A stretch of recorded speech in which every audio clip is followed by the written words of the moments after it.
Hi, this is Shantanu and once again welcome back to our new video. आज हम इस video में बात करेंगे studio apartment as an investment option के बारे में। स्टूडियो अपार्टमेंट की अगर हम बात करेंगे तो पिछले कुछ टाइम में स्टूडियो अपार्टमेंट्स का काफी अच्छा स्कोप एज एन इन्वेस्टमेंट देखने को मिला है। ऐसी ही कुछ अपॉर्चुनिटीज के बारे में आज हम डिस्कस करेंगे और सबसे पहले हम ये समझेंगे studio apartment as an investment हमारे लिए कैसे प्रॉफिटेबल हो सकता है और किस तरह से हम इसमें अपना आरओआई बना सकते हैं।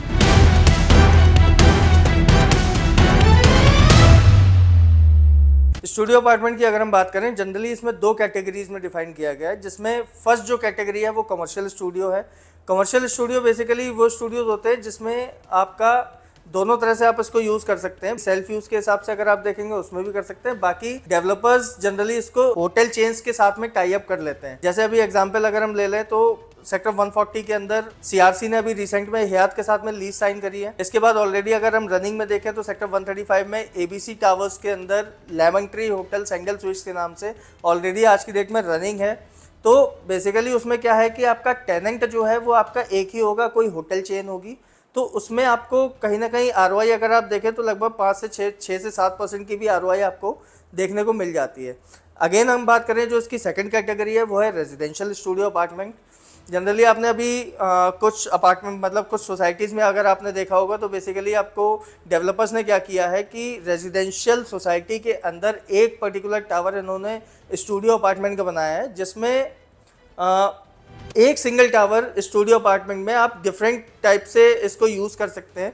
बेसिकली जनरली अगर हम देखें तो 20-30% जो जेंट्री होती है वो बेसिकली सेल्फ यूज़ के लिए रखती है या इंडिविजुअल टेनेंट ढूंढती है। जो Airbnb and home stage type के जो ऑपरेटर्स हैं बेसिकली उनको लीज साइन कर देती है। वो क्या करते हैं कि एक पर्टिकुलर अमाउंट पे वो ऑलरेडी रेंट आउट कर लेते हैं, फिर उसके बाद उसका जो भी मैनेजमेंट होता है वो सारा Airbnb and home stage type के ऑपरेटर्स करते हैं। तो अगेन इसी कैटेगरी में यमुना एक्सप्रेसवे के अंदर अभी एस ग्रुप अपना रेजिडेंशियल स्टूडियो अपार्टमेंट लेके आ रहा है। सेक्टर 22 ए की लोकेशन आती है, 100 एकर्स की टाउनशिप का ही पार्ट है। अभी रिसेंट में एस ग्रुप एस वर्डे के नाम से अपना प्रोजेक्ट लेके आया था, उसी के अंदर स्टूडियो अपार्टमेंट का सिंगल टावर ये लेके आ रहे हैं, जिसमें साइजेस की अगर हम बात करें तो 500 स्क्वायर फीट से लेके और लगभग 650 स्क्वायर फीट तक के स्टूडियो अपार्टमेंट्स हैं, जिसमें इन्वेस्टमेंट का जो टिकट साइज स्टार्ट हो जाता है अप्रॉक्स 55 लाख रुपीज से स्टार्ट हो जाता है। अगर हम इसकी लोकेशन की बात करें या हम इसकी सराउंडिंग्स की बात करें तो सबसे बड़ा प्लस पॉइंट इस पर्टिकुलर प्रॉपर्टी का है बैंगॉन एक्सप्रेसवे की लोकेशन है। इसके साथ में अगर इसके रेंटल आरओआई के हिसाब से देखें तो आसपास की सराउंडिंग्स में आपका पूरा इंस्टीट्यूशनल हब,